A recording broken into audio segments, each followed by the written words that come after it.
Kylie, Kendall, Kaylee, and Cameron. One brother, 4 sisters, and 2 very busy parents looking after their 5 one-year-olds. Basically, they're crawling around, interacting, pulling up.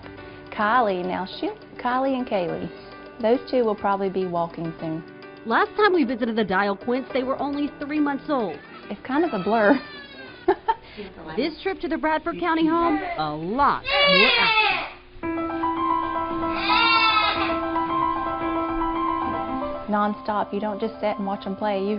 You're part of it. The easiest way I can equate it is like a dragster. You're sitting at the starting tree, and when it turns green, you're sitting dead still, and in a matter of just a second or two, you're going 300 miles an hour.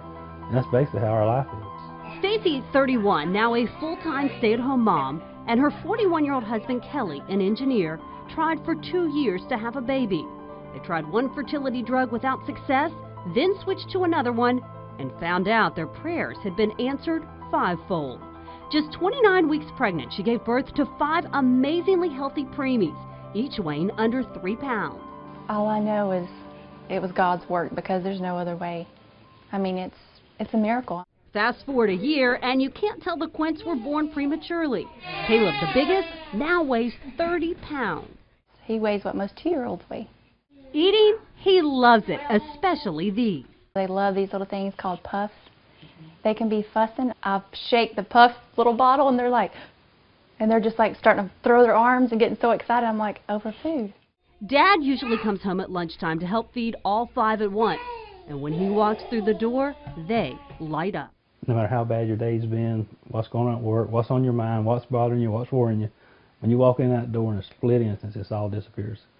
And it's just, you just feel the love is unexplainable love. The Dials live in this 2-bedroom house. Their pantry looks more like a store shelf than a kitchen shelf, stocked with rows of baby food and formula. We buy everything in bulk, food-wise,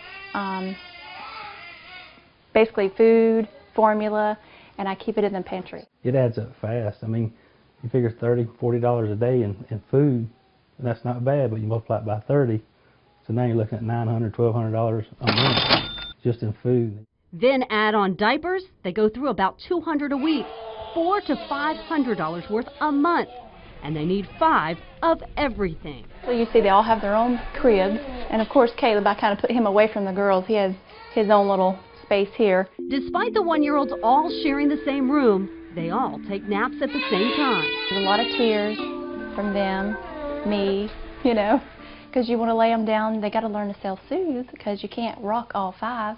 And now they all sleep through the night. For the most part, there's a few that will cry out, and you know, I just give a passy, and I literally run in here from my bedroom to here, due to if they cry very long, they're all going to be awake.